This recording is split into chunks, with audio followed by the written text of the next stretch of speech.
Checking the forecast, things looking crazy. A storm on the horizon, the pressure is low.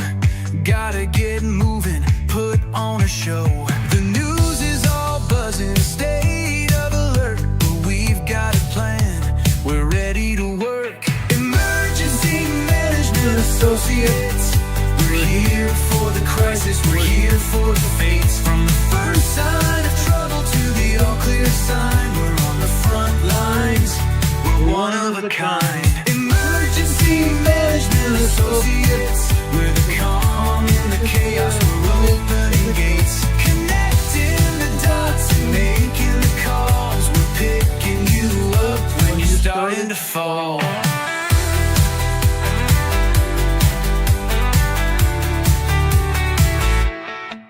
See a little fire or a rising flood, we're a well-oiled machine, we're running in the mud. From the city hall meetings to the rescue teams, turning worst case scenarios into hopeful dreams. We're training the people, we're stocking the gear, we're the team you can count on when trouble is near. Emergency Management Associates, we're here for the crisis, we're here for the fates. From the first sign of trouble to the all clear sign, we're on the front lines, we're one of a kind. Emergency Management Associates, we're the calm in the chaos, we're opening gates, connecting the dots and making the calls. We're picking you up when you're starting to fall.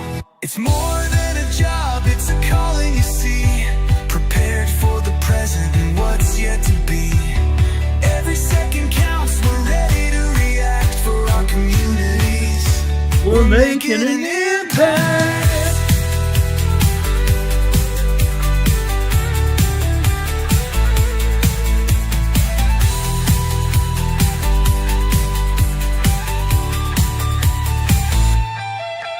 Emergency Management Associates, we're here for the crisis, we're here for the fates. From the first sign of trouble to the all clear sign, we're on the front lines, we're one of a kind. Emergency Management Associates, we're the calm in the chaos, we're opening gates, connecting the dots and making the calls. We're picking you up when you're starting to fall. Yeah, we're picking you up, we're ready to go.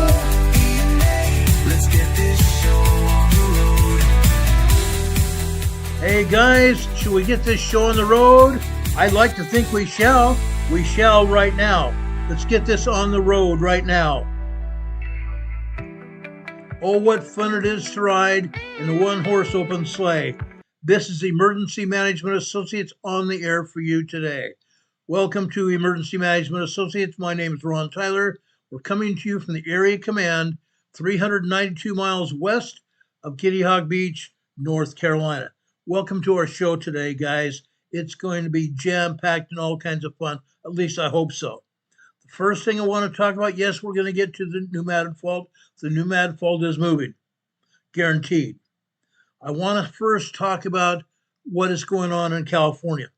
Want to go over to Fox News. Rain and mountain snow targeted in California into Christmas. Through Christmas, guys. That's when it's going to happen. Through Christmas. Here it is. Coming in.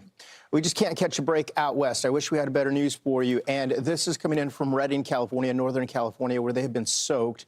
Right now, most of the rain is set over the northern portions of the state. But by the midweek, Central and Southern California looking at a level 3 out of 4 flash flood risk.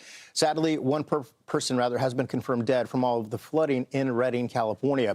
Atmospheric river continues to slam California, and most of the energy with this round is right into the Bay Area, Northern California, all the way up into places like Reno. With it comes a lot of heavy rain on top of what has already fallen. Snow levels right now are relatively high. They don't lower till later on, and this is mostly a rain event. Now notice the hose, if you will, posted all the way from Monterey Bay, clear up into Mendocino County, and Northern California. The coastal range you'll see in yellow, and the foothills of the Sierra, man, anywhere from 7 to almost a foot of fresh rain.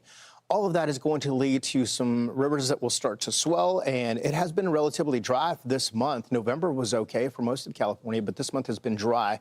So we're doing okay right now, but watch closely as we go through the middle and end of the week. A lot of heavy rain continues to slam portions of the Sierra, the foothills. So we have at this point a level 3 out of 4 flash flood threat as you're trying to go up the hill and up into the higher elevations if you're trying to get away for the holiday. Tuesday, Wednesday, and Thursday, notice we still have at this point level 2 out of 4 flash flood threat with the exception of Wednesday. Important to note.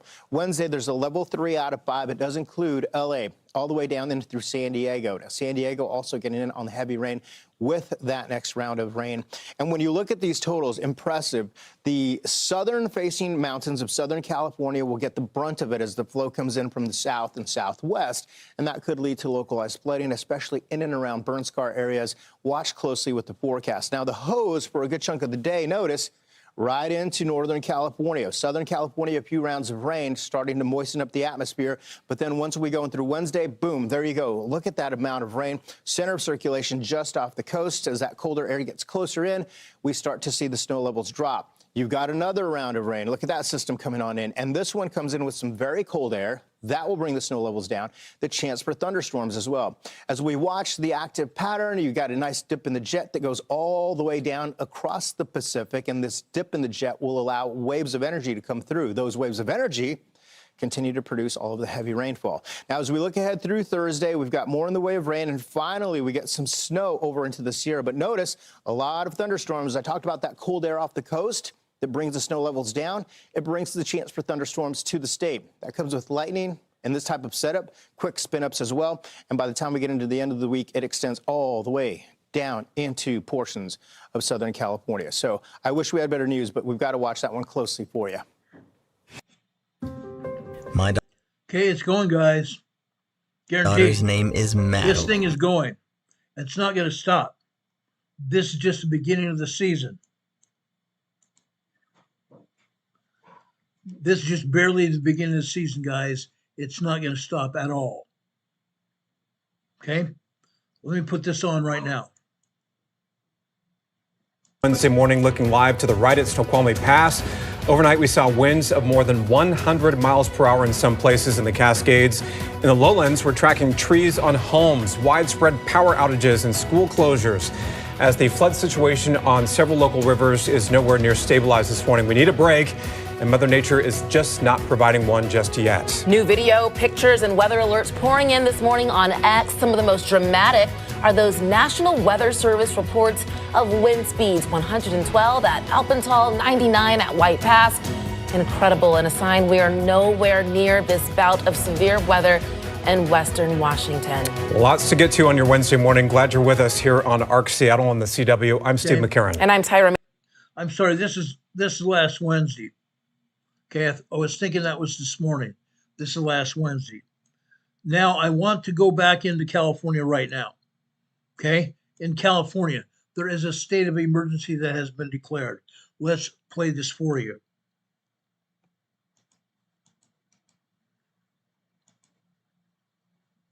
Coming up on Daybreak, first, Shasta County is in a state of emergency after flooding, but another major storm moving in. What officials are warning residents about. Plus, this is just, one of the unfortunate news stories that we heard last night. the mayor of Redding speaks on the death of a Redding man due to flooding, as police share the details leading up to his death. Also, a Red Cross Center is converting to an overnight shelter for those displaced from flooding in Redding as the city prepares for more storms to move in. Then later, it's technically not closed, but we definitely don't advise people to go through those roads. What officials are warning drivers about as flooding spreads across Humboldt County. It's Tuesday, December 23rd, and Daybreak starts now. Live, local, breaking, news you can trust. This is the North States News Daybreak.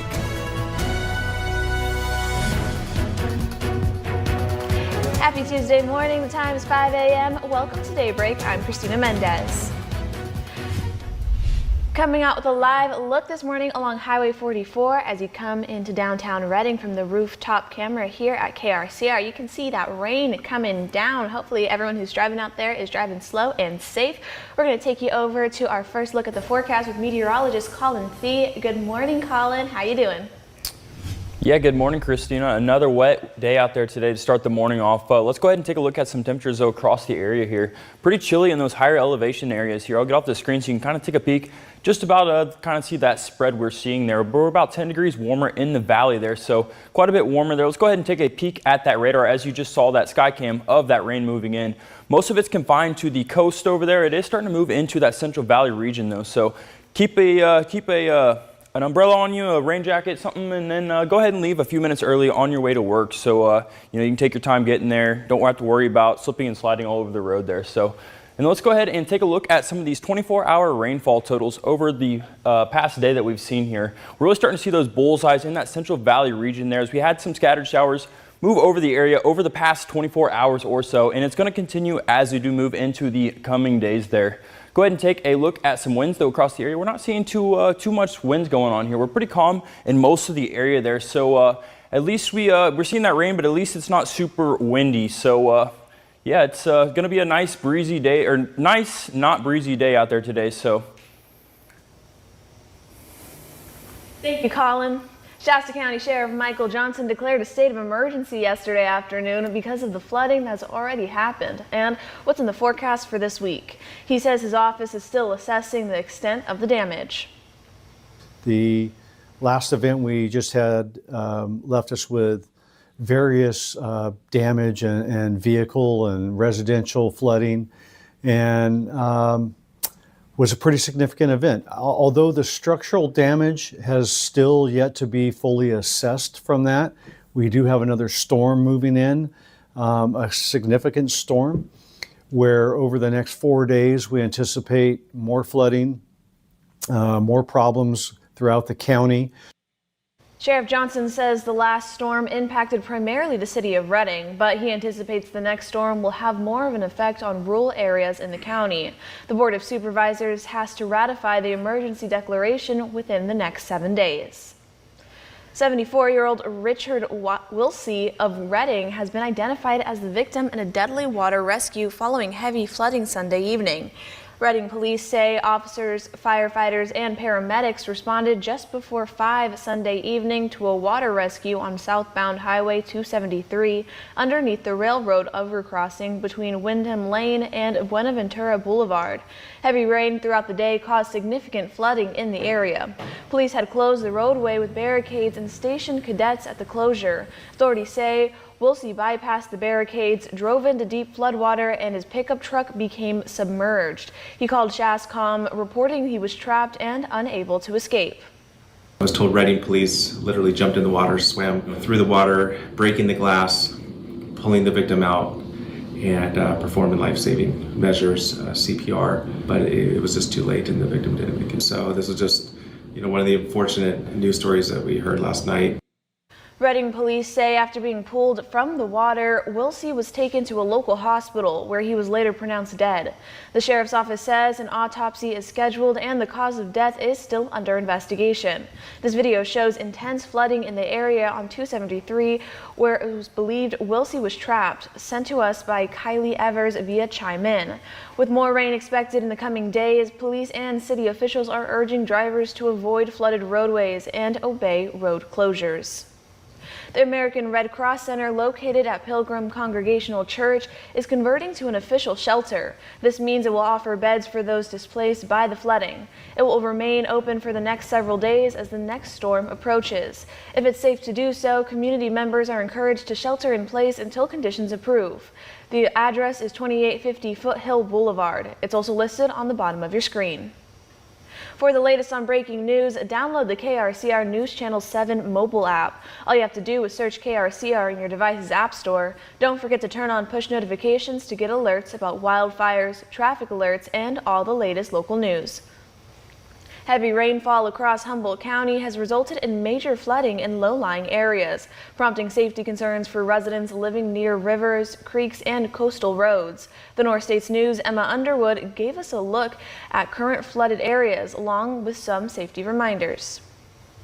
Yeah, now behind me on Old Arcata Road, floodwaters have now pushed into properties, and officials are urging everyone to avoid standing water, never drive through flooded roads, and to check road conditions before heading out.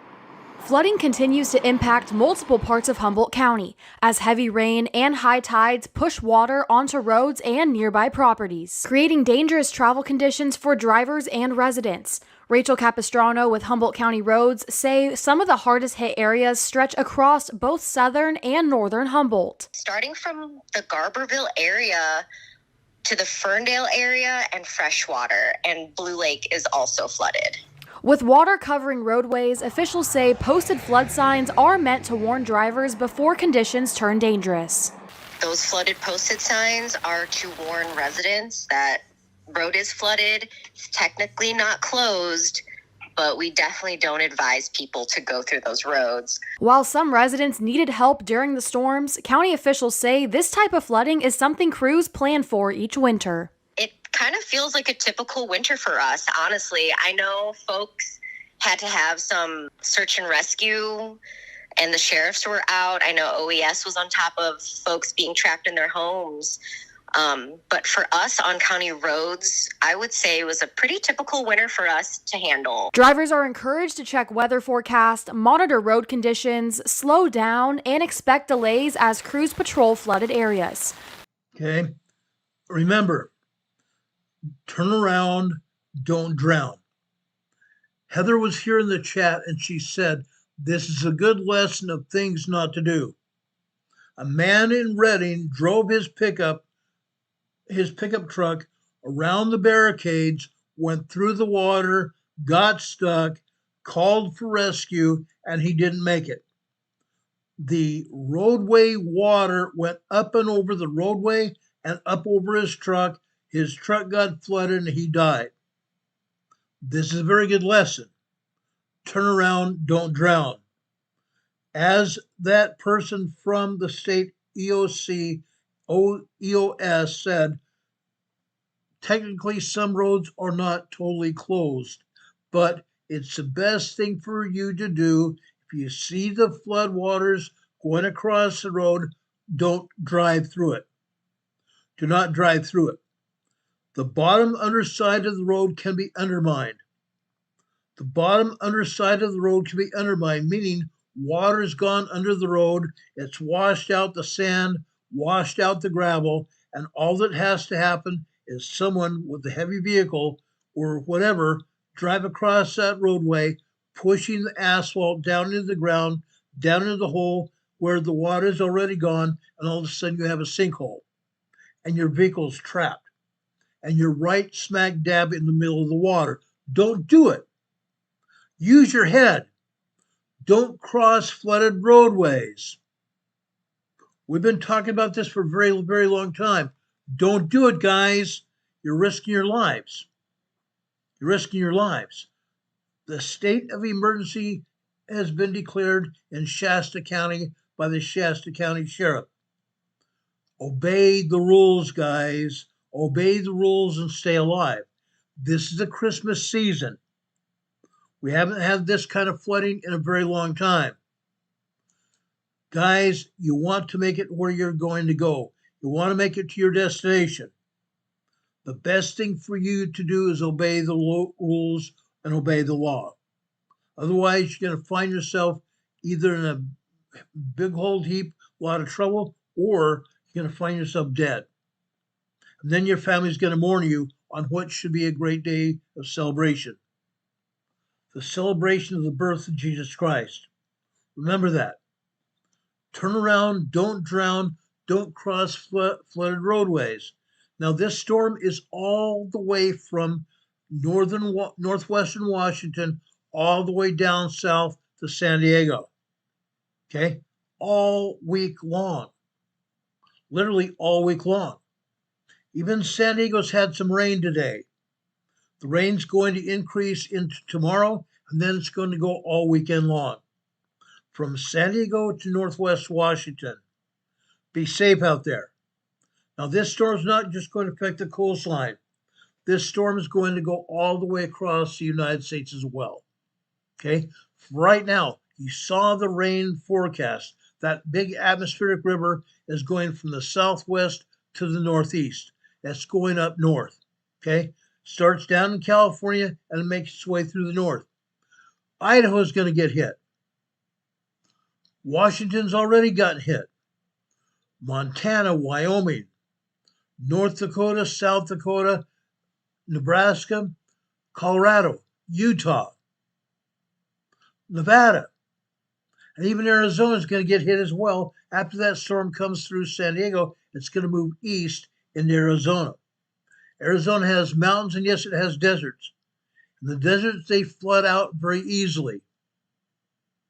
Deserts are flatland. They flood out very easily. Guys, be careful out there. Our dear friend Rob 52 lives over there north of Phoenix, Arizona, northeast of Phoenix, Arizona, and he has gotten flooded out before, and he stays home. He lives up on a knoll above the rivers area, okay? Please, guys, please, if you see flooding, go to higher ground. Evacuate immediately. Evacuate immediately. That goes for heavy snow as well. The Cascades, the Cascade Mountain Range has had a lot of snow. They're going to get more snow still. The Sierra Nevada is getting snow. Right now it's staying at the higher elevations, but the lower elevations are also going to get some snow throughout this week. If you find yourself in a snowstorm, turn around. Don't get caught in the snowstorm where you could be hampered down and then somebody's going to have to come out and rescue you. Be safe out there. Be very safe. We talked to you earlier this past week about emergency kits for your cars. Make sure not just having an emergency kit in your car, including food and water, but make sure every member of your family, every person in the vehicle has a good winter coat, good boots and shoes to be able to possibly hike away from the car if you get stuck. You need to do that. You need to do that. Make it to your family's Christmas destination safely. Okay, please do that. Please do that for us. Now, guys, Judy Olson's here. She says, hello from soggy Southern California. Merry Christmas all. Merry Christmas to all of you as well. Okay, now let's go and talk about the new Madrid fault. Like I said, the new Madrid fault is moving. Some people put out many videos about the new Madrid fault. I'm going to show you the data. Tonight, I'm going to show you the data with the new Madrid fault and what's actually going on. This seismogram here is Hetachikoon, Arkansas. Hetachikoon, Arkansas. Let me enlarge this data sheet, what they call a seismogram here, and show you exactly what's going on. They've already had at least two 3.0, 3.4 earthquakes here in Hetachikoon, Arkansas. Today, this morning. Look at this one after 4:30, actually about 4:43 a.m. this morning. This was a 3.2 earthquake. 3.2 earthquake, 3:42 a.m. this morning. Then we had another minor earthquake here, 2.0 earthquake. 2.0 earthquake this morning. Then we come down here to later this morning here on the screen line. No joke, guys. 8:51 a.m. this morning. 8:51 a.m. this morning. Multiple 3.4 earthquakes. Multiple 3.4 earthquakes, some of them back to back. Look at that. But it didn't go far enough, did it? At approximately 10:42 this morning, another 3.0 earthquake hit. Now you also see some moderate or minor earthquakes as well. Some 2.4, 2.5 earthquakes here as well. Minor earthquakes are not felt. You see a lot of tremors here. Tremors are also not felt. But these 3.2, 3.4, 3.5 earthquakes are felt. Hetachikoon, Arkansas, guys. The ground is moving. I'm going to show you various places from Arkansas today. I'm going to show you Louisiana today. I'm going to show you Missouri. I'm going to show you up in Illinois as well. I'm going to show you a lot here. Stay tuned, guys. It's not over. It's not over till a fat lady sings. And I don't see a fat lady singing anytime soon. Okay? Atachakun, Arkansas, this morning. It didn't stop this afternoon either. Look at this. Look at this. That black top line on the left-hand side would be 12 noon today. We come across here to the top black line on the right-hand side. Okay? That is 12:20, actually not 12:20, 12:11 a.m. this morning, or 12:11 a.m. this evening, this afternoon. 12:11 this afternoon. Another 3.0 earthquake. A minute later, we had a 2.6 earthquake. 2.6 earthquake. Then after 1 p.m. today, let's count over. 2, 3, 4, 5, 6, 7, 8, 9. 1:09 p.m. this afternoon, another 3.0 earthquake. Multiple earthquakes back to back here. The seismic energy kept shaking for almost 10 seconds. 3.0 small quake. Then at 1:17 this afternoon, 2.7, 2.8 earthquake. At 2:32 this afternoon, another 3.0 earthquake. That seismic energy lasted almost 15 seconds. These earthquakes are small earthquakes. But guys, if you were there, you would feel the ground shaking. No, you might not feel things shaking in your kitchen, but you're feeling the ground move with your feet. Maybe you're laying in bed or sitting on a couch or a chair, and you feel the couch or chair shaking. It's moving. It's moving.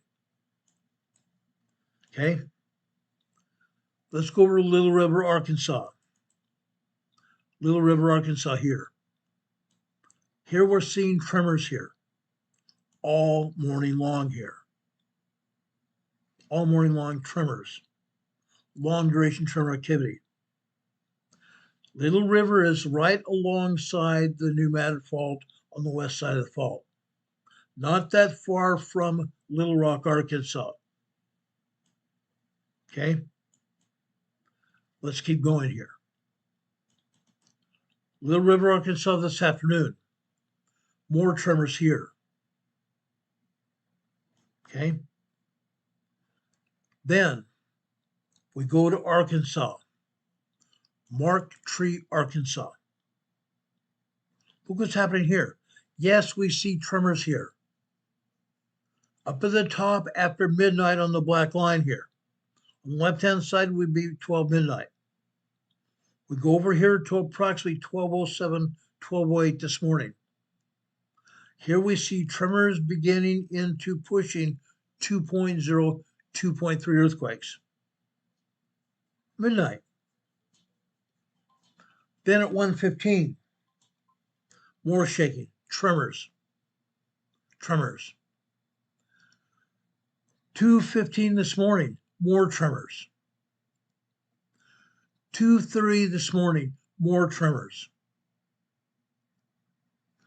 3:15, more tremors. 3:45, 3:47 this morning, more tremors. Then 5:38 this morning. 5:38 this morning. We have tremors building into minor earthquakes, upwards of 2.5, 2.6 earthquakes, and then going back down on the secondary wave. The secondary wave is that seismic energy on the right-hand side, the after side of the primary wave. The secondary wave is on the right-hand side of the primary wave or on the after side of the primary wave. You see some tremors before, then you see the 2.4, 2.5 earthquakes, then you see more tremors and some minor earthquakes and more tremors here. Then, what else happens here?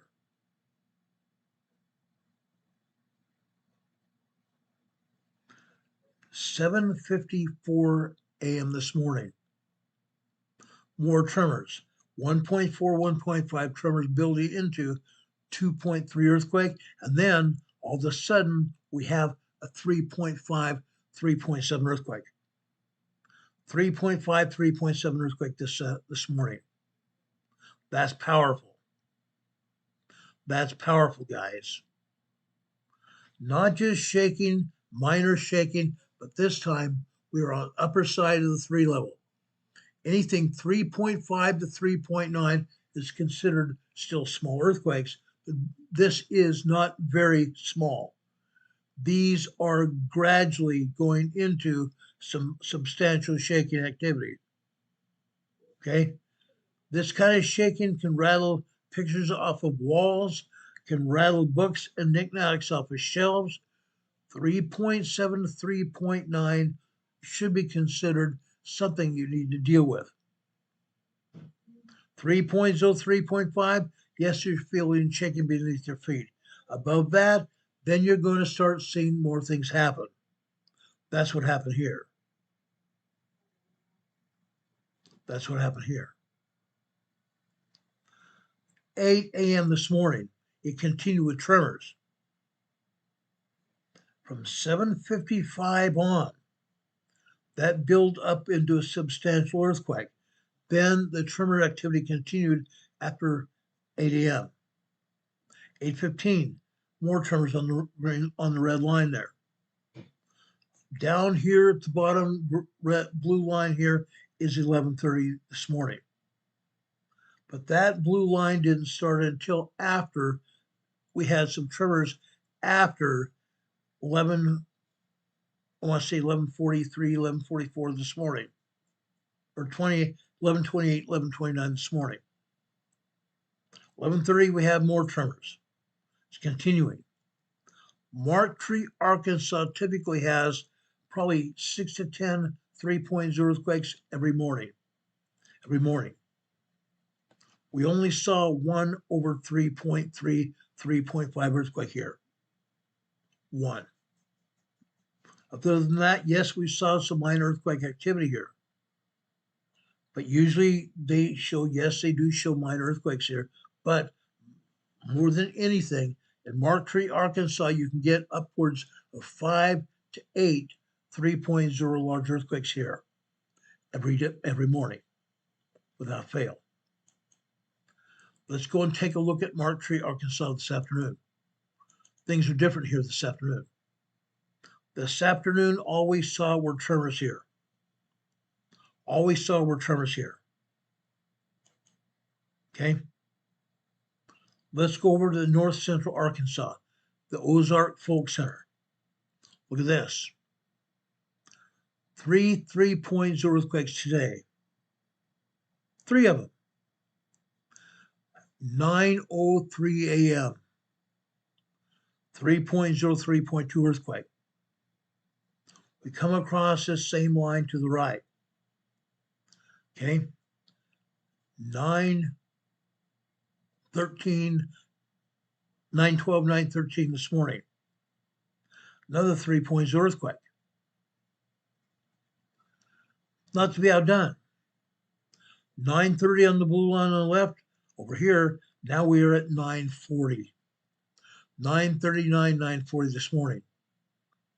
Another 3.0 earthquake sequence. Not just one earthquake and be gone. Didn't just shake for a second. It shook for up to 5 seconds here, each one of these earthquakes. Small earthquake shaking here. The New Madrid fault is alive and well here. Okay? Let's go over south to Truman, Arkansas now. Truman, Arkansas. Here we are seeing long duration tremor activity early this morning. Long duration tremor activity. Tremors you're not going to feel. Tremors are 1.0 to 1.9 tremors here.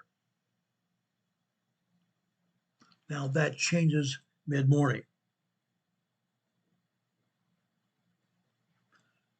After 8:30 this morning on this blue line, on the right-hand side, we see tremor activity building up to 3.0 earthquakes. Notice that those 3.0 earthquakes here lasted over a time period of about 45 to 50 seconds. Nearly 1 minute of 3.0 sustained shaking. Yeah. Truman, Arkansas. Prior to 3 or 4 months ago, Truman, Arkansas kind of echoed off and on what Montreal, Arkansas would have. But here, we're not seeing minor earthquakes. We're seeing some tremor, long duration tremor activity. Now we're seeing multiple 3.0 earthquakes here. Then after that, we have more tremors. Truman, Arkansas. Let's go find some more this afternoon. Truman, Arkansas. Look at this, more tremor activity. Now, guys, you might say, oh, nothing's going on with the pneumatic fault. Just tremors. Tremors have been happening on the pneumatic fault for years and years.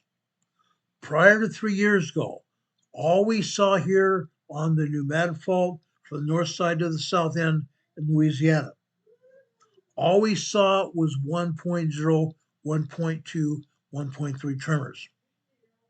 That graduated up to 1.5, 1.8, 1.9 tremors, then 2.0, 2.9 earthquakes, and now we are seeing 3.5 to 4.0 earthquakes here on the pneumatic fault.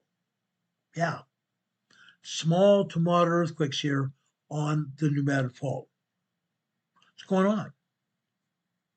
Let's go down south to Tyronza, Arkansas, in southern Arkansas. Wait till you see this. Look at this.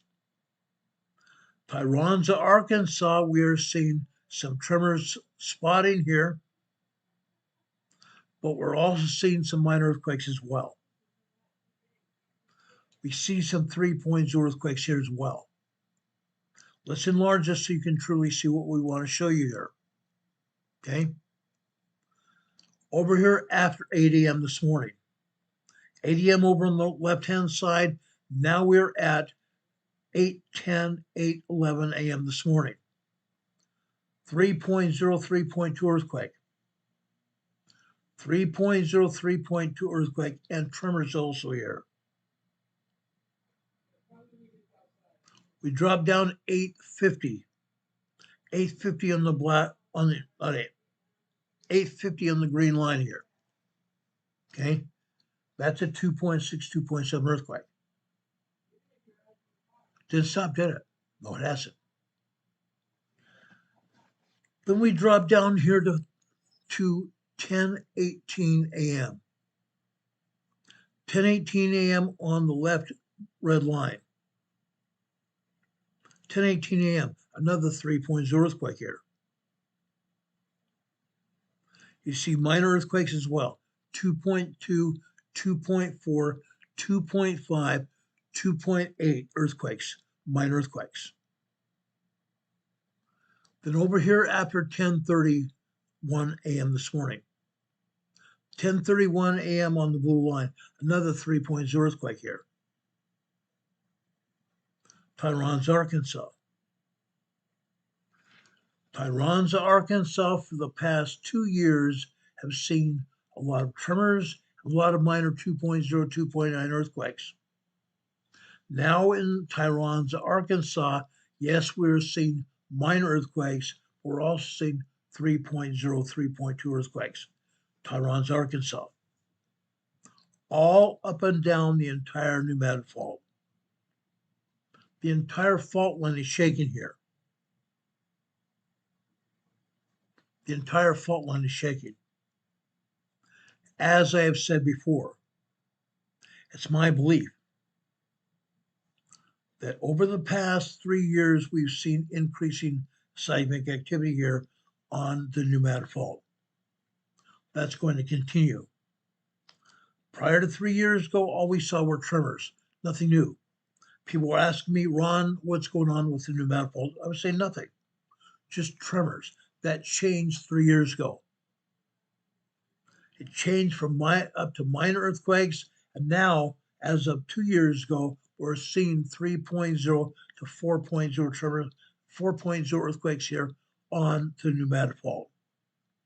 3.0 small to 3.9, 4.0, 4.5 earthquakes already, moderate earthquakes on the Pneumatic Fault this year. If you've been watching this program, you have seen it. It's still happening. This is still happening. The entire fault line on the Pneumatic Fault is moving. Let's take a look at Tyronza, Arkansas this afternoon. Right here. Yes, we're still having tremors, but you are also seeing 2.6, 2.7 earthquakes here. And what happened this afternoon after 1:58 p.m. this afternoon?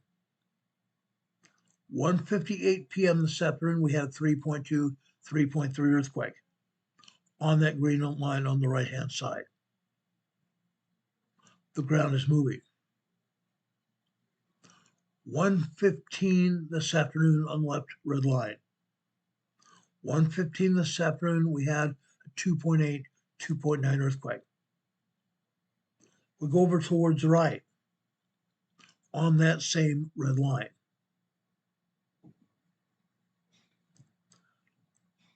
1:20 this afternoon. 2.7, 2.8 earthquake. Minor earthquakes cannot be felt. Minor earthquakes can only be felt by very sensitive people. These are minor earthquakes here. Minor earthquakes. Those smaller dots, those smaller vertical lines are tremors here. All this is tremor activity. The ground is still moving here in Arkansas. Guess what?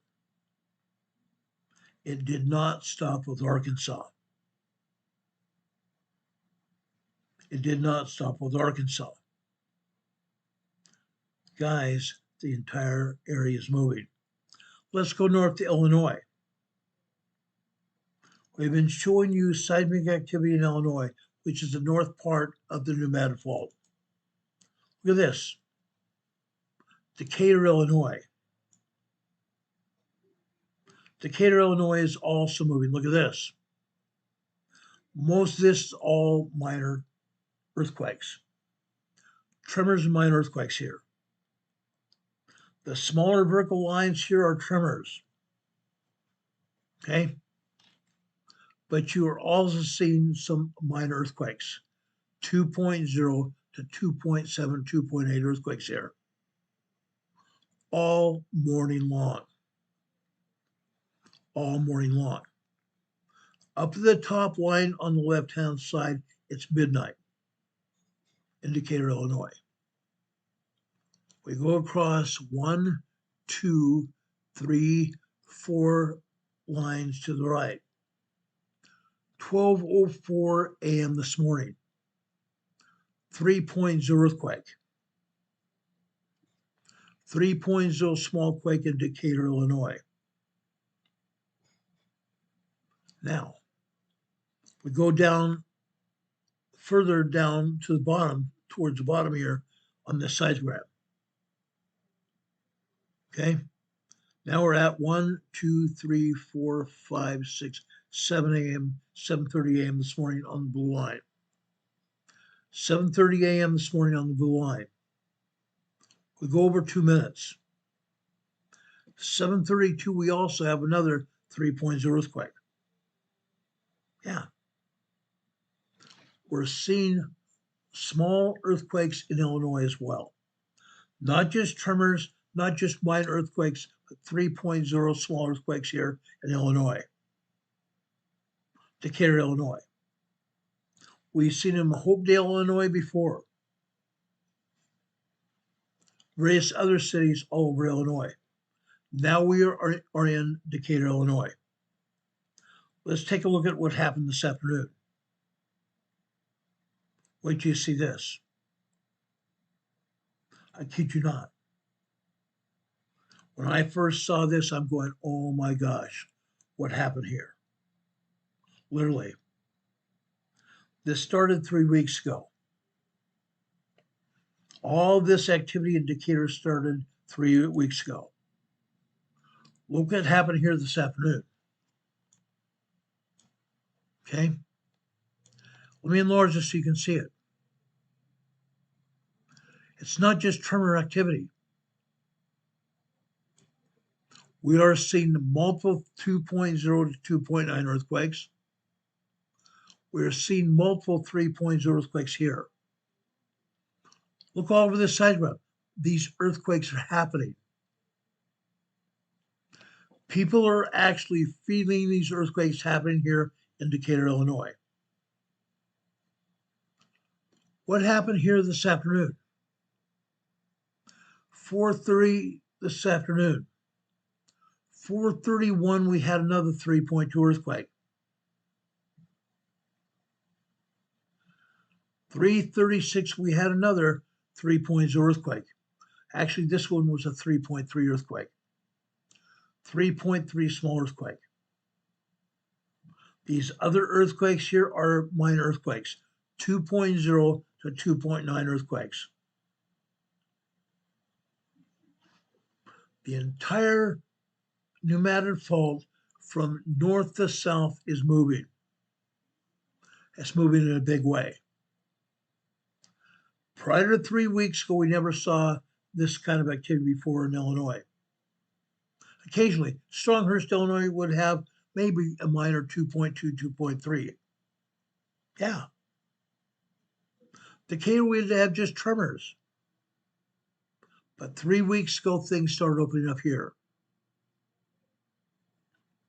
The entire New Madrid earthquake is subject to change. It looks like big changes happening. Big changes happening from Arkansas all the way north into Illinois. Incredible, huh? Back in 2011, I was in Arkansas at Little Rock at the Arkansas Department of Emergency Management doing a disaster drill here after a 200-year anniversary. It's a 200-year anniversary here. During that drill, 2011, guess what we found? 7 a.m. on that Monday morning, we had 3.0, 3.2, and 3.5 earthquakes on the fault line between Little Rock, Arkansas, up towards Missouri, going all the way up into Oklahoma. Yes, Oklahoma. We had stationed crews in Tulsa, Oklahoma. Tulsa, Oklahoma, because they wanted to be part of our drill. Yes, the New Madrid fault just barely touches Oklahoma. That's why we had crews there. Our earthquake drill started on Monday, went through Friday evening. We arrived there on a Friday before that. I set up my office in the Office of Emergency Management there in Little Rock. I had a great crew. We had 14 of us who were part of our original crew. Plus, we had all the state people from Arkansas. We had people from Missouri. We had people from Kentucky and Tennessee. We had people from Georgia there. They want to be a part of it because when the new manifold goes, guess who's going to be called? All areas of the southern part of the United States will be subject to call after the pneumatic earthquake hits. Yeah. We had all of the people from the Army Corps of Engineers. We had the Army Reserve people there. We had sheriff's deputies, police officers, police command staff. We had fire department personnel from all throughout the area. We had Office of Emergency Management people there from all over this area. Literally. That's why this is important. Yes, what you are seeing here is authentic. What you are seeing here must be dealt with what we have. Everybody here that's in this area needs to be aware of what's happening. The new manifold is picking up. It's picking up in a big way. No more can we just sit back and wonder, is it going to happen? When is it going to happen? We need to understand this. The new manifold is picking up activity. It's picking up activity in every way possible. The entire new manifold is moving. Now, let me bring up our webcam again. I want you to see what I'm going to say here. Okay? Out in the Atlantic Ocean. The Atlantic Ocean is huge, guys. Thousands of miles from the United States to the African continent or over into Europe. Thousands of miles. But right smack dab through the middle of the Atlantic, we have what? The Atlantic Fault. The Mid-Atlantic Fault.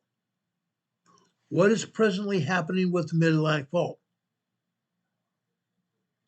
Anybody have any idea? The Mid-Atlantic Fault is expanding like this. Expansion. It's moving to the west. It's moving out to the east. The Mid-Atlantic Fault is pushing Africa and Europe in an easterly direction. The Mid-Atlantic Fault is also pushing Greenland, Canada, the United States, northern Mexico in a southwesterly direction. We are having earthquakes on the East Coast. The Eastern Continental Divide is having a lot of pressure. We're having earthquakes. But more than ever, the Eastern continent is being pushed to the west. That is putting pressure on the pneumatic fault. That is putting pressure on the pneumatic fault, guys. That's why we have what we're seeing here. That's why we have what we're seeing here. Let me open this up. I want you to see what I want to show you here. This is important. This is vitally important. Let me take down this side graph here. I want you to see what I want to show you here.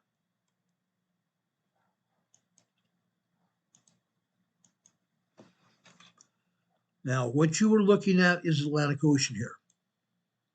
That red line going up through the Mid-Atlantic is the Mid-Atlantic Fault.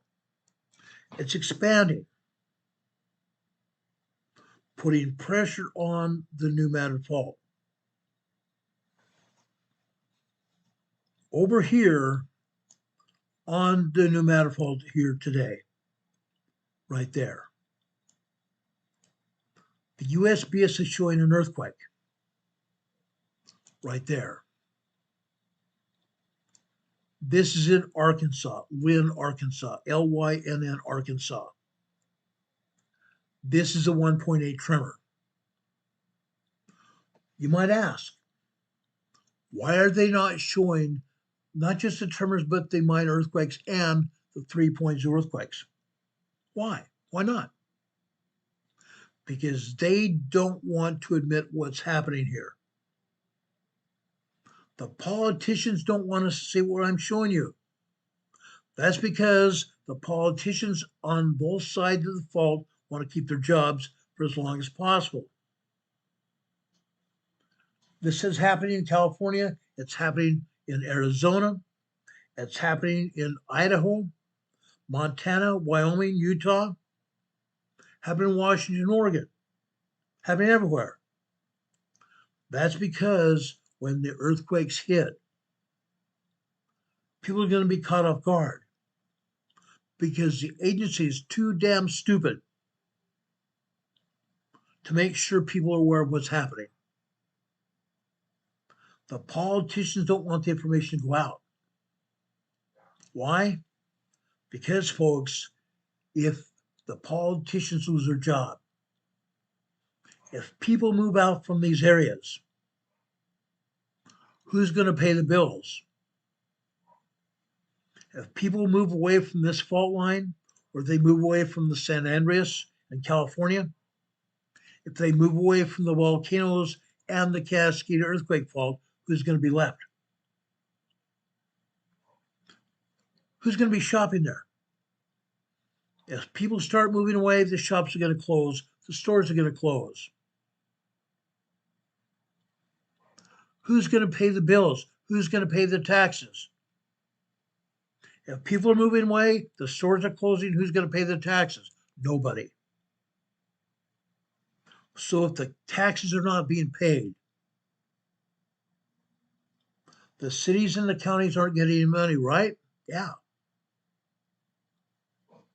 The cities and counties are not going to get any money. Who's going to keep the lights on in the town and counties? Who's going to pay the bills to repair the roads? Who's going to pay the bills for anything? Nobody's left. Yes, there will be people left because they're going to say, oh, guess what? We have all these people moving. We can take over the land. Yeah, they can. But all of a sudden, we have the big earthquake. All of a sudden, we have this big earthquake. The people left here on the New Madrid, the people left over in the Cascade region, the people in all of California, north to south, they're going to be devastated. The cities and towns are going to be gutted. The earthquake is going to destroy those cities and towns along the coastline and even inland. Who's going to pay the bills? Nobody. This is going to be a huge inundation zone. This New Madrid fault you see here is going to be a huge inundation zone. When this fault opened up, the New Madrid fault opened up and the Mississippi River stopped flowing for 7 minutes.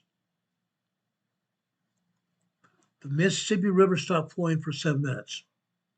What happened? When it stopped flowing,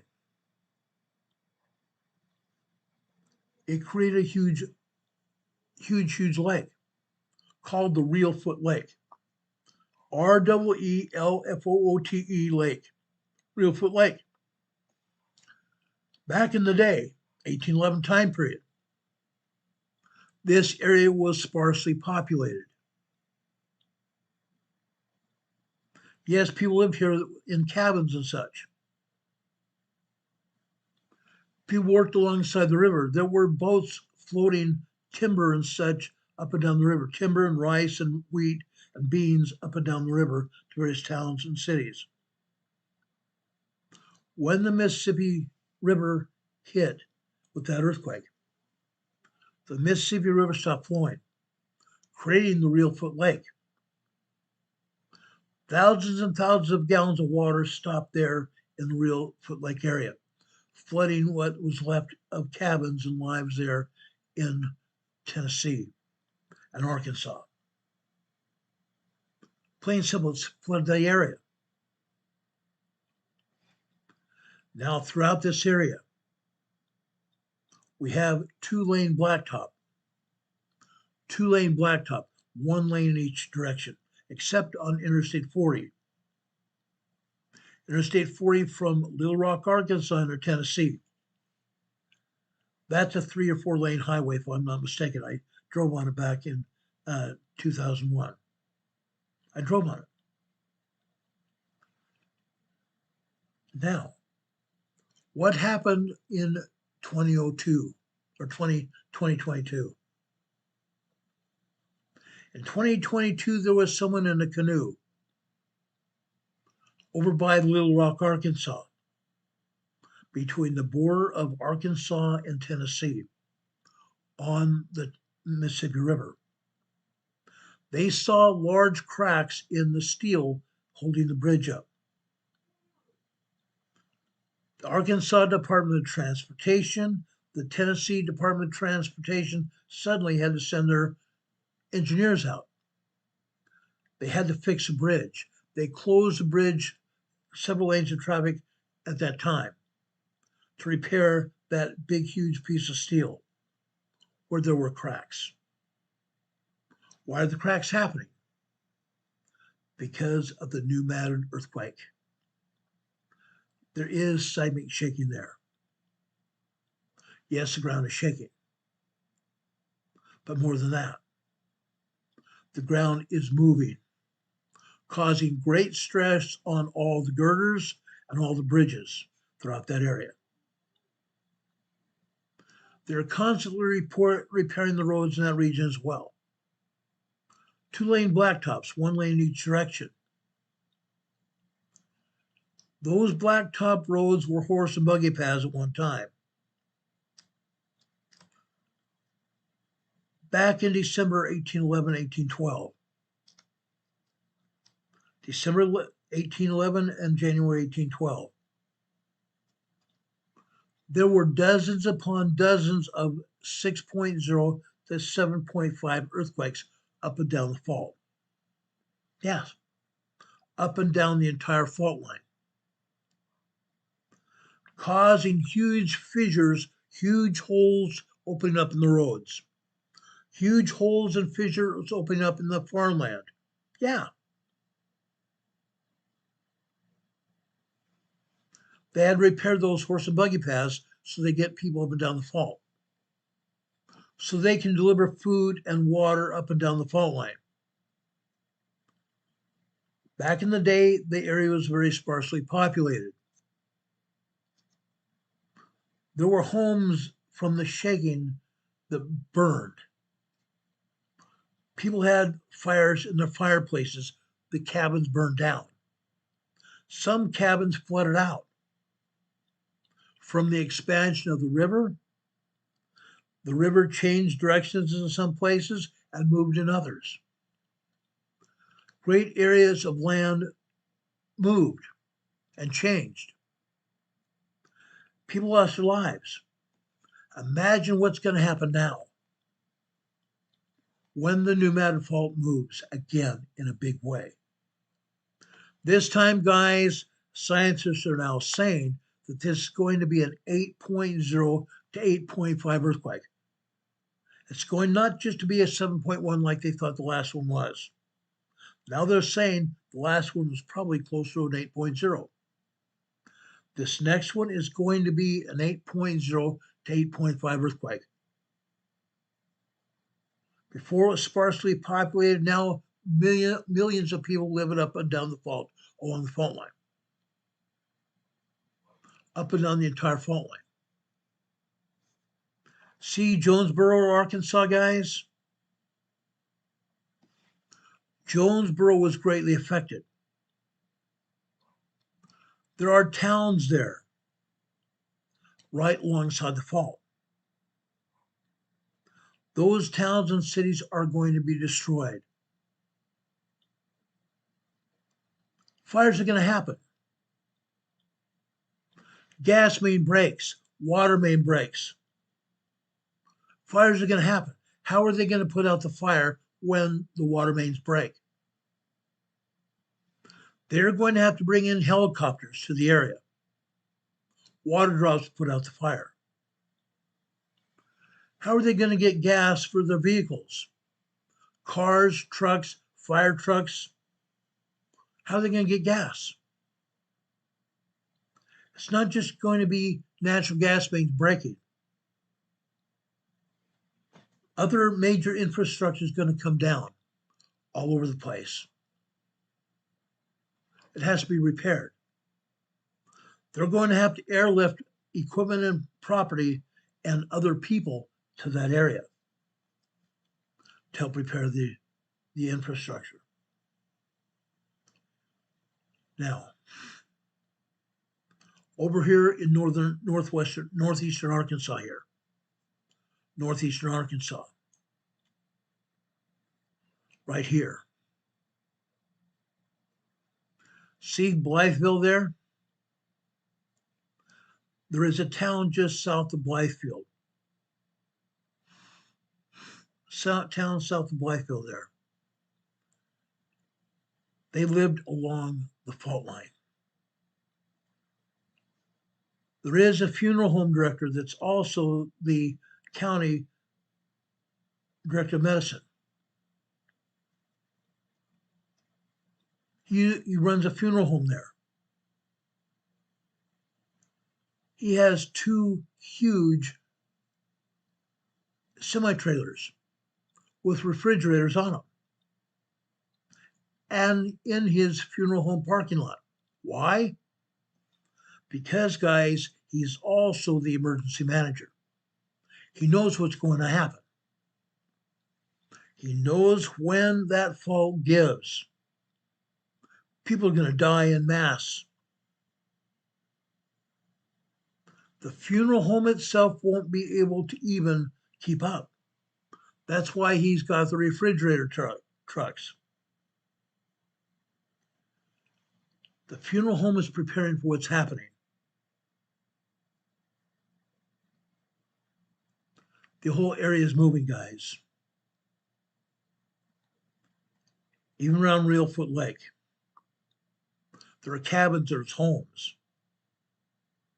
People living all over this area. Do you think they're concerned? Yes, they are. But right now, they're more concerned about living. That's what most of these people are doing, living. More than just existing, they're living. Some of these people have not even heard about the pneumatic fault. Or if they've learned, they've forgotten about it. But now the shaking has started.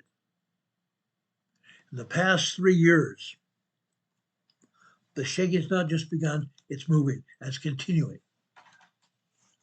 People are going to lose their lives here, up and down the entire fault line, from Illinois and Ohio all the way down to Louisiana. What we're seeing is real. I'm not trying to scare anybody.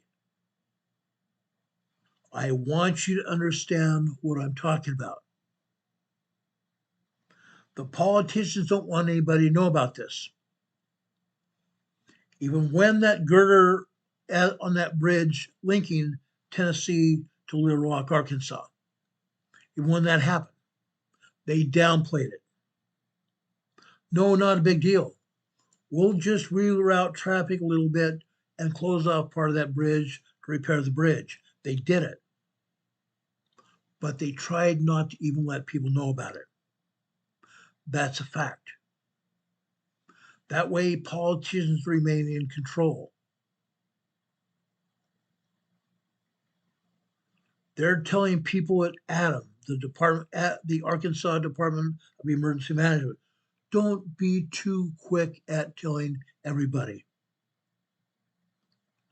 I was at the ADEM location for the first drill in 2011.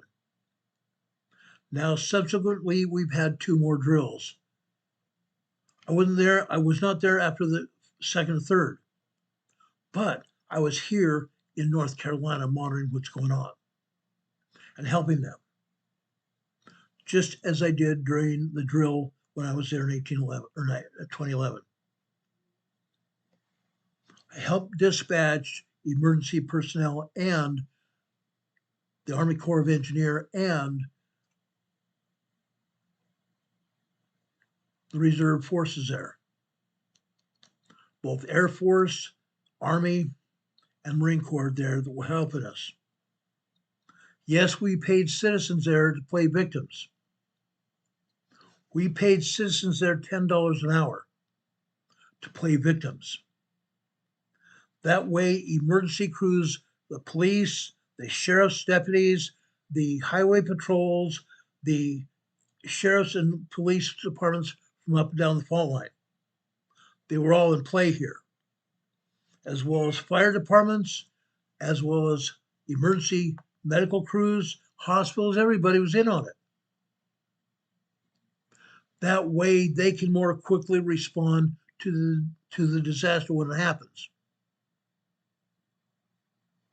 As I showed you just a minute ago on the seismogram in Illinois, we are now seeing good-sized earthquakes, and I'm talking minor and small earthquakes happening in Illinois on the northern part of the fault. We've been showing you tremors, minor earthquakes, and small earthquakes up and down the entire fault line to the south. Now the entire fault line from north to south is moving. People's lives are going to be in danger. In my opinion, they're already in danger, but nobody is even moving. A lot of people don't even know about it. This time, people will be killed up and down the entire fault. USGS says, oh gosh, there's only going to be maybe 1,700 people killed. Really? Up and down the entire fault, you're going to only see 1,700 people killed?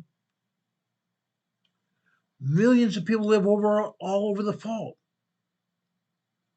There's going to be several thousand people, if not more, killed, and even more injured. How are they going to transport the injured people when the earth is moved and there's big, huge holes, fissures in the ground, and roadways are impassable? How are they going to do it then? Again, helicopters. National Guard, Air Force, Marine helicopters. Helicopters from every emergency service around this area are going to be activated. Airports are going to be almost unusable. Unusable. Runways are going to be damaged as well. They're going to have to be repaired. It's going to be months, if not years, before these roads and runways are repaired. Guys, I'm serious about this. The New Madrid fault is moving. The New Madrid fault is moving. Regardless of what the USGS says with this earthquake, which is a 1.8 tremor. As I've already shown you today, this is in Arkansas, Lynn, Arkansas. Up and down the entire fault line, the fault line's moving. We're having tremors, we're having minor earthquakes, and small 3.0, 3.5 earthquakes today. But during this past year, we've seen 4.0, 4.5 earthquakes as well. Larger 4.0 to 4.5 moderate earthquakes. The USGS is saying they are light earthquakes. There's nothing light about a 4.0 to 4.5 earthquake. If 4.0, 4.9 are light earthquakes, what is a 3.0, 3.9? Being small? Really? Really? Guys, we need to wake up. We need to wake up. The fault is moving. We need to wake up and smell the roses here. The fault is moving. It's moving in a big way. Again, I'm not one to say, oh, I want to scare you. That's not why I'm telling you this. We need to be realistic. We need to be very realistic about what we're talking about and why we're saying this. If this is happening up north, it's happening down south as well, and I've shown you that. The entire fault line is moving. Let's go over to DeRidder, Louisiana to the south. Look at here. Today here in DeRidder, we're seeing some tremors. Nothing but upwards of 1.5, 1.6 tremors here. But tremors here in DeRidder, Louisiana. Several weeks ago, we had some 3.0 earthquakes here in DeRidder. Small earthquakes. Not just tremors, not minor, but small earthquakes. This seismic energy is moving all over the fault. North to south, east to west. The East Coast is being slammed. The East Coast is being slammed by the Atlantic Fault, pushing the North American continent in a southwesterly direction. At the same token, from the west, the Pacific Fault is pushing the North American Fault underneath.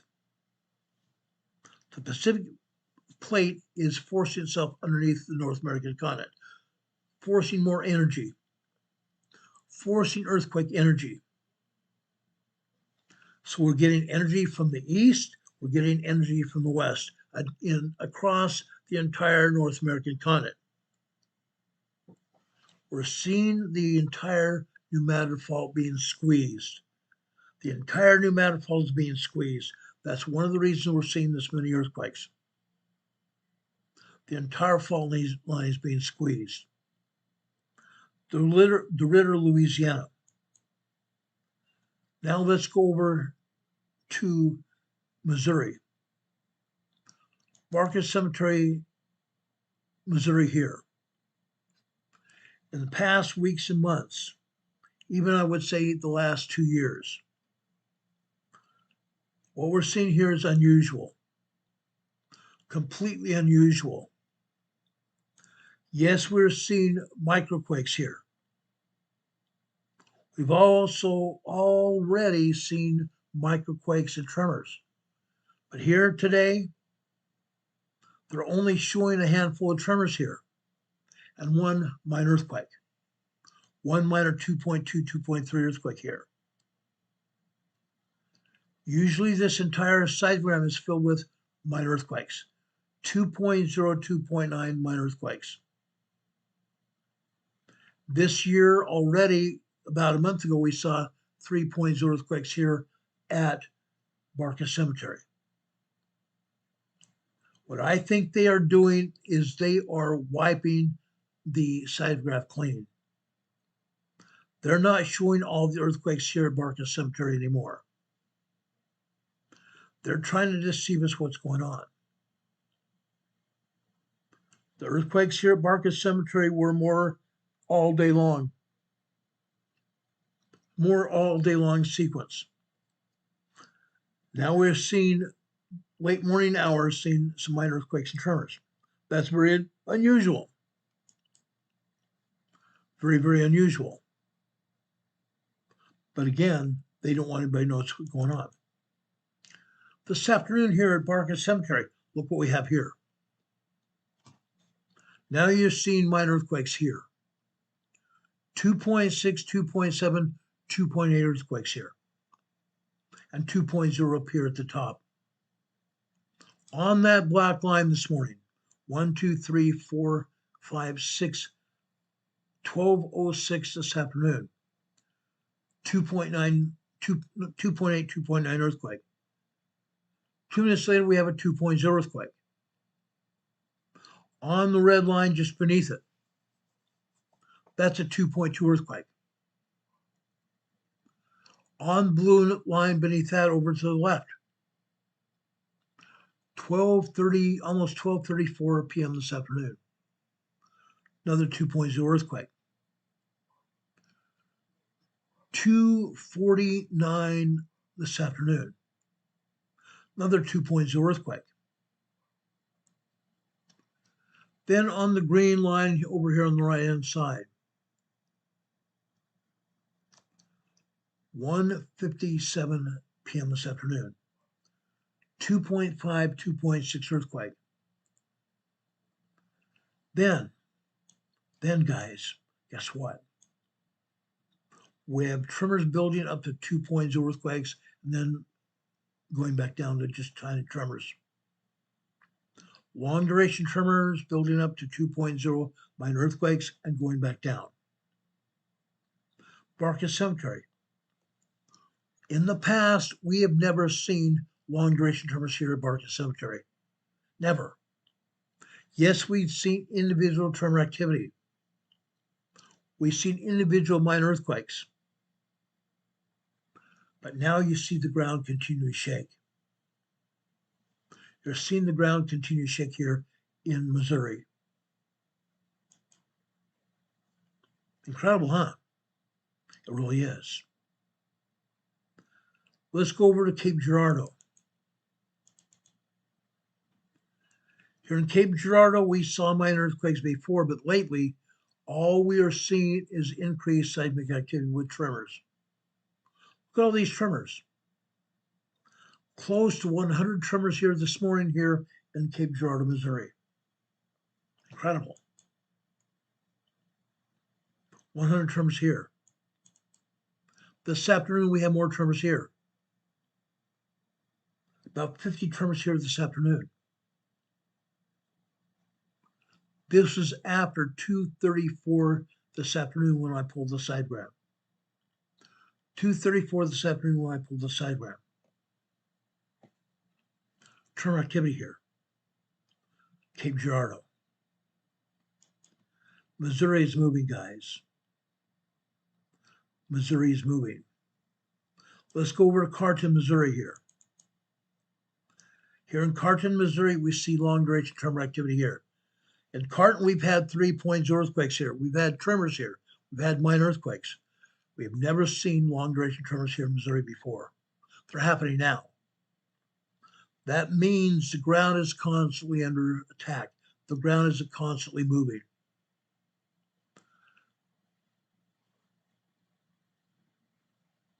The new Madrid fault is constantly moving. That's what I'm trying to show you here. The entire fault line is in constant motion. Constant motion here, guys. What does that mean to you?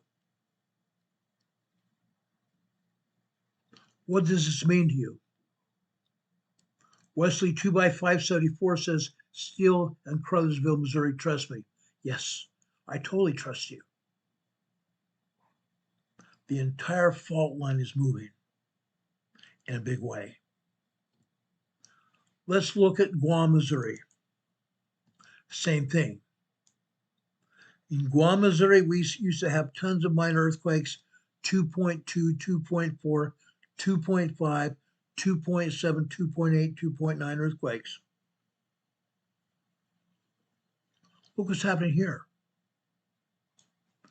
Long duration tremors beginning to be 2.0 minor earthquakes. Long duration tremors that end with a 2.0, 2.3 earthquake, then they go back down to tremors again. Yeah, that's what's happening here. We haven't seen this ever, but that's what's happening now. The ground is constantly moving. Guam, Missouri here, guys. I'm not kidding. I'm not kidding. Guam, Missouri this afternoon, the same thing.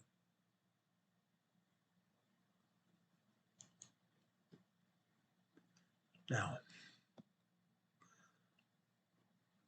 let's go over to Kewanee, Missouri. Kewanee, Missouri. Kewanee, Missouri. Here we're seeing some long duration tremors and then all kinds of tremors break out after that. Look at all these tremors to say later this morning. Long duration tremors building up to 2.4, 2.5 earthquakes, then they go back down. Then later this morning, after 6 a.m., we have all kinds of tremors almost every second. Almost every second. 1.0, 1.2, 1.3 tremors here. Kewanee, Missouri. 2 weeks ago here in Quaney, we're having 3.0 earthquakes. Now we're having long duration tremor activity. Ongoing. Let's look at Marston, Missouri. Marston, Missouri here. Yes, we've seen some long duration tremor activity here in Marston. We've seen 1.2, 1.3 tremors that USGS talks about. Occasionally we'll see a 2.4, 2.5 earthquake here in Marston. Right here, all we see are long duration tremor activity. Long duration. Some of these tremors lasting 15 minutes or longer. Again, the entire fault line is continuing to shake. It's not stopping. These tremors are going to get larger and turn into large earthquakes. Fact. That's a fact. How about Matthews, Missouri, north of Marston? Look at this. The tremors here last about 2 minutes. Then they turn into 2.5, 2.6 up here at this green line after 2:45 this morning. Over here on the right, we have 2.8, 2.9 earthquakes here. It goes from tremors to minor earthquakes, 2.0 to 2.8, 2.9 earthquake here. Then it goes back down to tremors and 2.0, 2.4 earthquakes, and back down to tremors again. Look at that. Long duration tremors turning into minor earthquakes and going back down to tremors again. We've never seen this before. Matthews, Missouri has always been earthquake city. Now it's long duration tremors and minor earthquakes again. The entire fault line is moving, guys, I tell you. I want to show you this so you understand. Portage Bay. Portage Open Bay, Missouri here.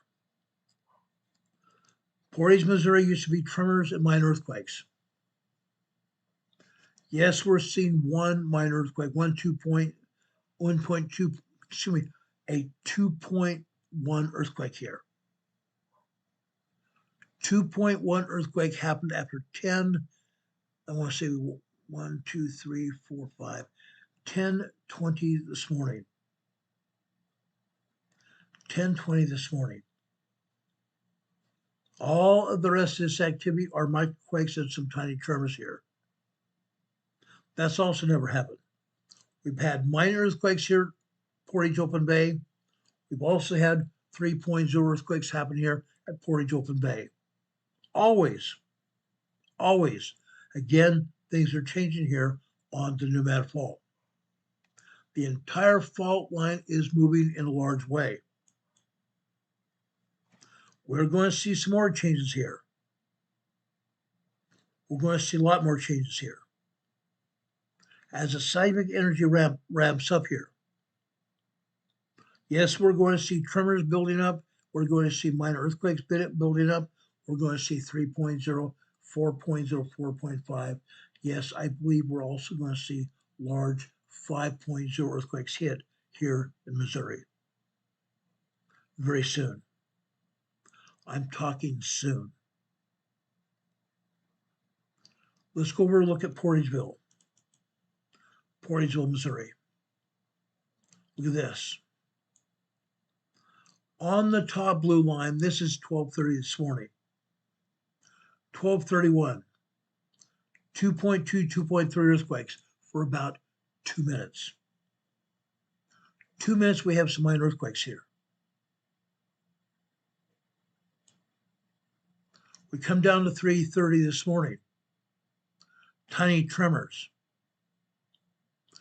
3:45, 3:46, 3:47 tremors. Then finally we build up to 1.9 tremors here. Then goes back down to tiny tremors again. Interesting. Then we come down here to this black line here.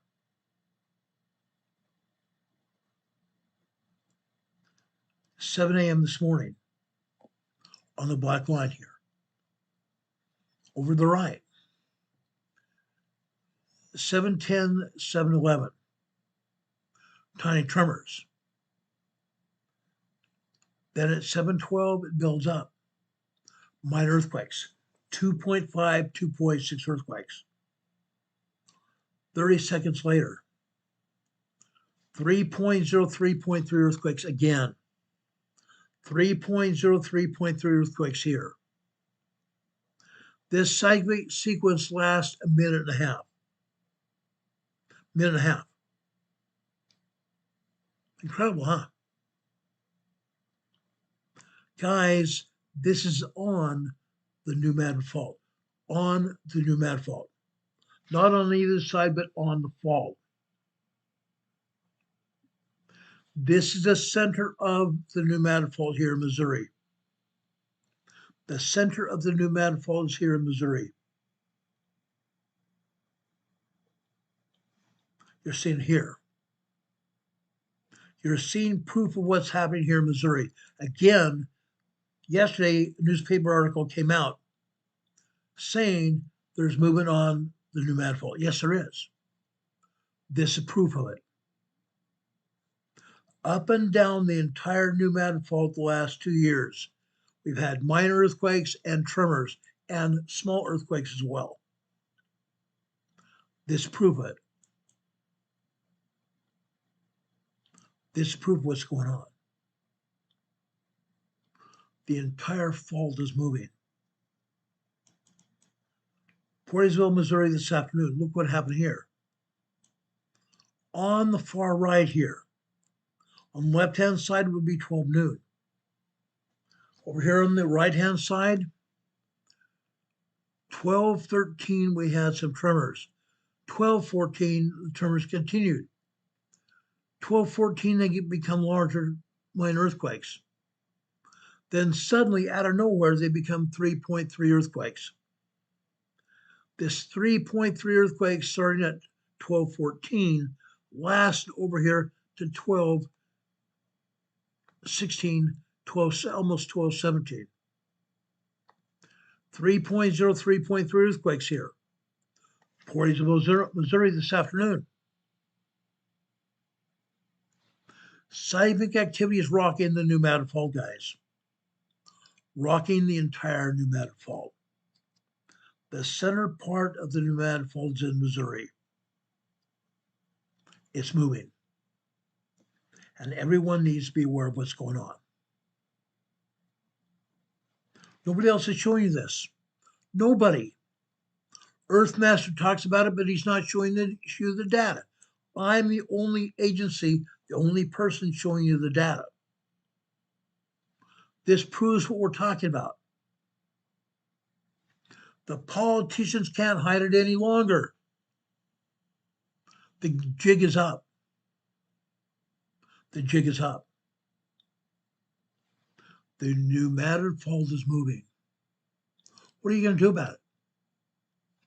Are you going to prepare? Are you going to do what's necessary to make sure you and your family are safe? I'm asking you, what are you going to do? What are you going to do? Let's go over to Eastern Tennessee. Avondale, Tennessee. Look at this. The Eastern Tennessee seismic zone is also moving. The Eastern Tennessee seismic zone is also moving. That's because of the Atlantic Fault. The Mid-Atlantic Fault putting pressure on the eastern side of the Continental Divide. Eastern side of the North American Fault, North American Plate. Look what's happening here. This is the southern end of the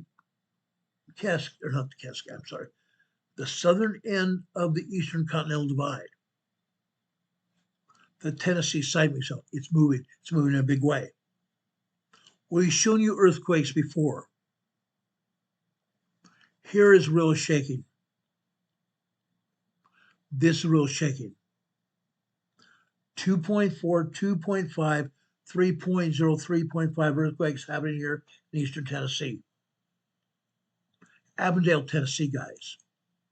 No joke.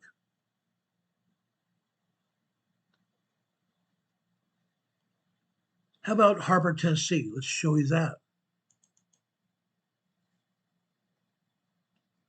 Harper, Tennessee, we're seeing tremors. We're seeing minor earthquakes here. Tremors, minor earthquakes here. Look what happened here later this morning. We're seeing multiple 3.0 earthquakes here. Multiple 3.0 earthquakes from 9 a.m. to 11:40, I want to say 11:46, 11:56 this morning. 11:56 this morning, 3.0 earthquake. We're seeing minor 2.4, 2.5s. We're seeing 3.0s as well.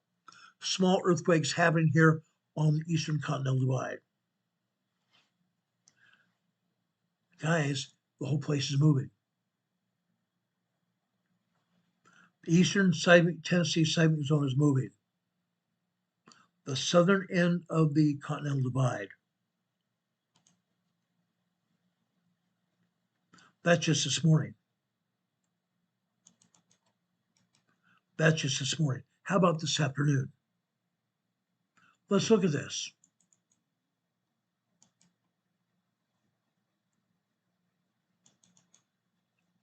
This is this afternoon. Look at that.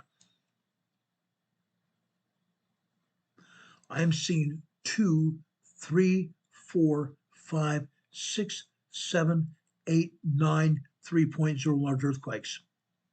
9, 3.0 and large earthquakes here. Hopper, Tennessee. No joke.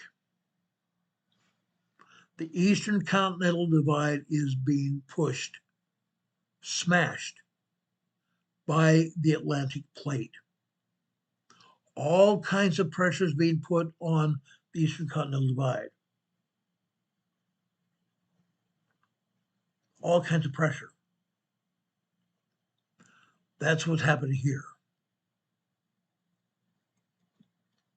One more location on the new Madrid fault here in Tennessee. Ridgely, Tennessee this morning. Ridgely, Tennessee is on the eastern side of the New Madrid Fault. Tennessee. Look at all these tremors. In past weeks and months, we've seen minor earthquakes here as well. We've even seen some 3.0 earthquakes here in Ridgely, Tennessee. But here we're seeing tons of tremors. Again, I point out this because, guys, the entire fault line is continuing to move. It's just not tremors, it's just not earthquakes, but it's continuing. It's not stopping. That's what I'm trying to show you. The entire fault line is continuing to move. This is Ridgely, Tennessee this afternoon.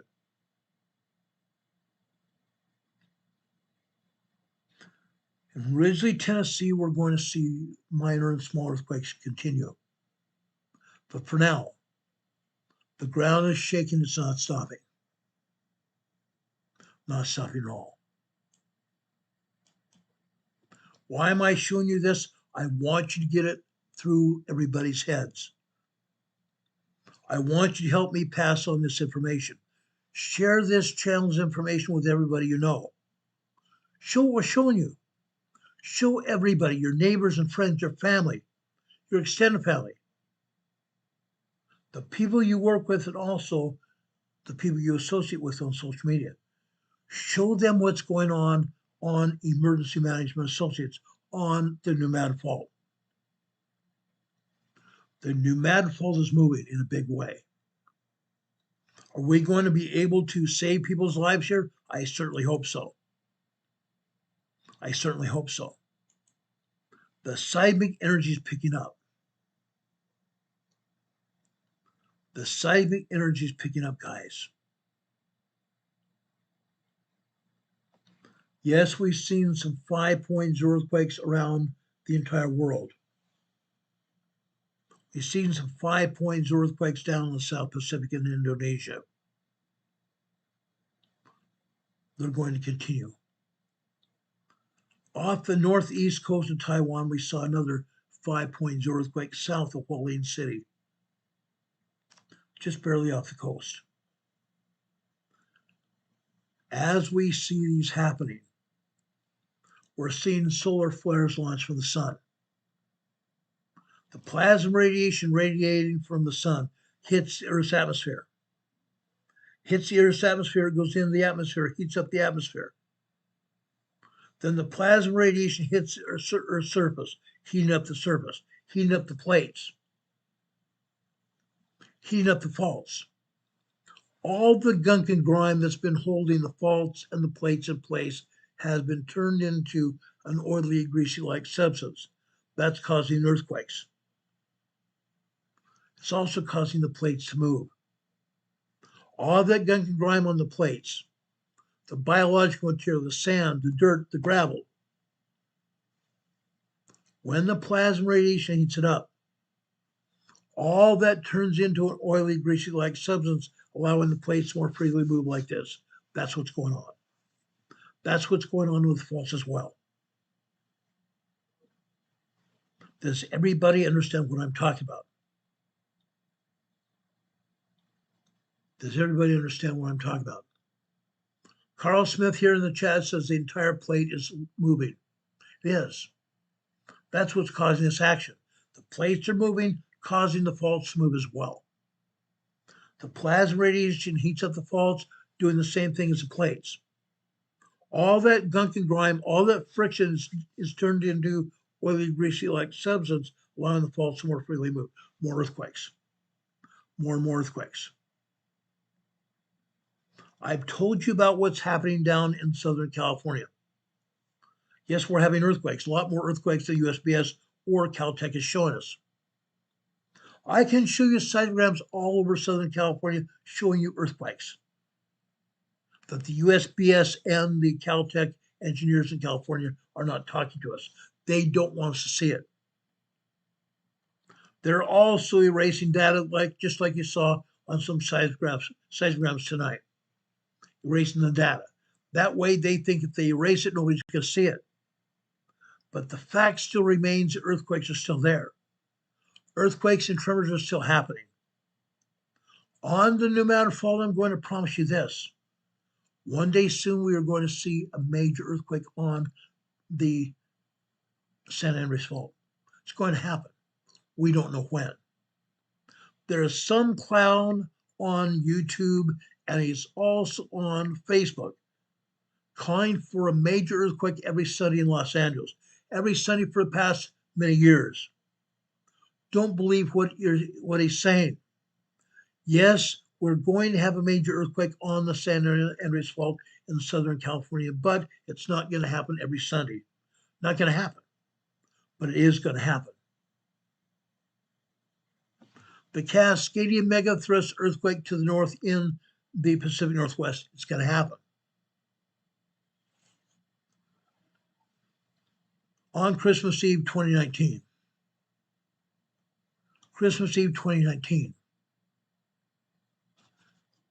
Just a second, let me bring up the USGS map so I can show you what I'm talking about on the map.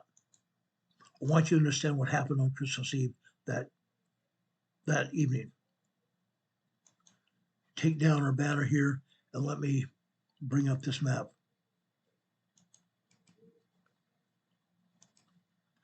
And back off here.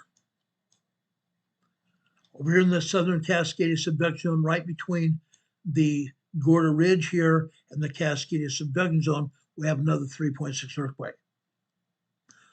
Yesterday, further north right here, on the Blanco fracture zone, we had another 3.6 earthquake here.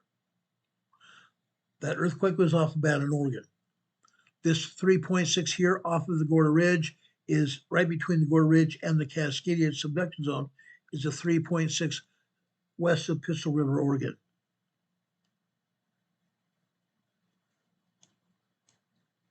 December 24th, 2019, Christmas Eve, right here off the northern shore of Vancouver Island. We had 4 7.0 earthquakes. 4 7.0 earthquakes Christmas Eve 2019. When I saw these things happening, one of my former associates and I started to pray, praying to God to stop the earthquake from happening. These 7.0 earthquakes could have triggered the Cascadia earthquake. They could have triggered the 9.0, 10.0 earthquake to happen. I don't think any of us want to see the Cascadia earthquake happen on Christmas Eve, ruining many people's days, ruining Christmas Eve forever. Christmas Eve and Christmas Day forever. We prayed to God mightily to stop the seismic energy from happening. I believe he did just that. The 7.0 earthquakes happened that night and they didn't continue. They did not continue. And all of us continue to have a Christmas Eve and Christmas Day. The Cascadia earthquake is going to happen off the coast of Washington, Oregon, right in this area. Right in this area, guys. It's going to happen. It's a matter of time. It's a matter of time. It's going to happen right in this area. Is it going to happen tomorrow? I don't think so. I hope not. But I wanted to tell you this story because stuff can happen. If anything happens tonight or tomorrow, we will be back on the air to tell you about it as soon as the information becomes available. Always and forever we'll do that. We've done it before, we'll always do it. Things can happen, and they do.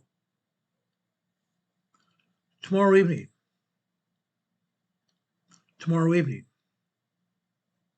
I want you to know this. Tomorrow evening, we're going to deviate from seismic activity or weather or anything else, unless something major happens. In which case, we'll tell you about it, then we'll continue with the Christmas Eve service. Every Christmas Eve for the past 6 years, I've been here on the air to talk about Christmas, what it means to each one of us. I ask you to join me tomorrow evening. Make sure you bake yourself something special or pick up something special to eat. We're going to have cookies here. We're going to have fruitcake. We may even have some pies here. Cinnamon rolls. Yeah, cinnamon rolls. So please join us tomorrow evening for Christmas Eve on Emergency Management Associates at 4 p.m. tomorrow evening. We're going to celebrate Christmas. We're going to celebrate the Christmas story directly from the Bible. We're going to tell you the Christmas story in great detail. We're also going to tell the children about Santa Claus. What happened on Christmas with Santa Claus. So please bring your families and join us for Emergency Management Associates tomorrow evening at 4 p.m. Eastern Time. 4 p.m. Eastern Time, help celebrate Christmas with us. Bring your eggnog, bring your desserts, and let's talk. Let's have a good time. Bring your families and let's talk in the chat. That's what this is all about. We're going to tell you the Christmas story. We're going to talk about Santa Claus as well. Bring your families and help rejoice with Christmas tomorrow evening at 4 p.m. Eastern Time. We're not going to be on the air unless something emergency happens on Christmas Day. We're going to take Christmas off, and I ask each one of you to celebrate Christmas with your families. Celebrate Christmas with your families. That's what Christmas is all about. Celebrating the birth and mission of Jesus Christ. No, Jesus Christ was not born in December at all. But that's when we celebrate his birth. There's nothing wrong with that. Not at all. Let's remember Jesus Christ's birth and his mission here on this earth. That's what this is all about. May God bless you. May God be with you this day and always. Guys, I love you. I cherish our time together. In closing, I want to do this. I want to share some Christmas. This is my wife in front of the Christmas tree in downtown Morganton, North Carolina. This is the Christmas tree in downtown North Carolina, Morganton, where we live. I want to show you this. It's important. It's important. Now, I want to play this music for you. This comes from downtown Salt Lake City. The person singing is the daughter of a dear friend of mine from Denver, Colorado. Her name is Harriet Urban. Harriet Urban. Let her sing to you. I didn't know now what I didn't know then, and was still that girl who believed in you again. But I'll put up my tree and I'll turn on the lights, and maybe this Christmas I'll be alright.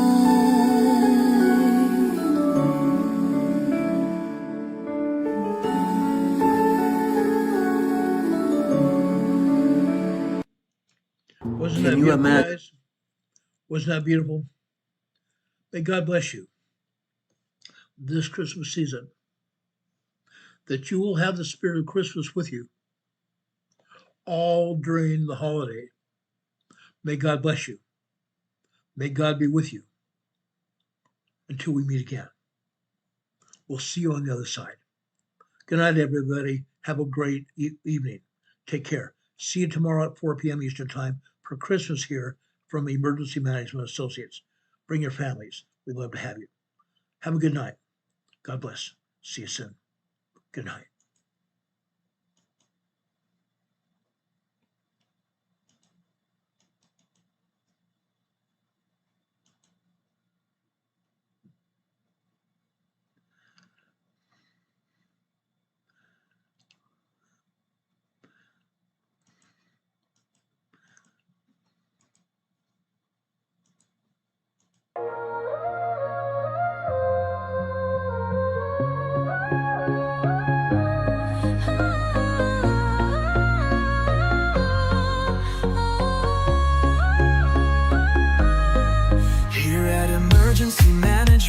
Associates, we're dedicated and true, bringing you the essential knowledge, helping you see things through. From disaster preparedness to navigating recovery's embrace, we're here to guide you in every unpredictable time and place. We break down the complex, make it easy to grasp and absorb, sharing strategies for safety, the vital lessons you can't afford to hoard, So thank you for watching, and thank you so much for your sub. You're a key part of our growing family, a member of our knowledge club. With every like, every share, and every comment you send our way, our critical message spreads further, helping more people every single day. Together we're stronger and more prepared. That's the truth we all abide. You help us build resilience with nowhere for uncertainty to hide. Your engagement truly inspires us. Your feedback acts as a guiding light, helping us continually grow and making our channel's future bright. We're always learning, always striving to be better. Bring you the most up-to-date information, no matter the weather.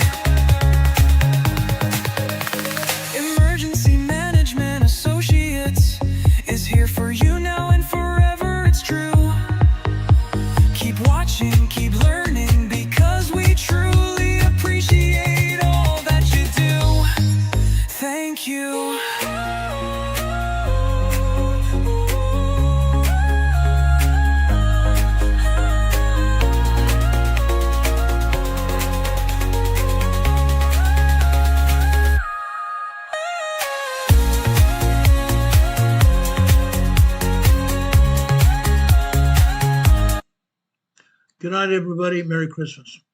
Take care. God bless.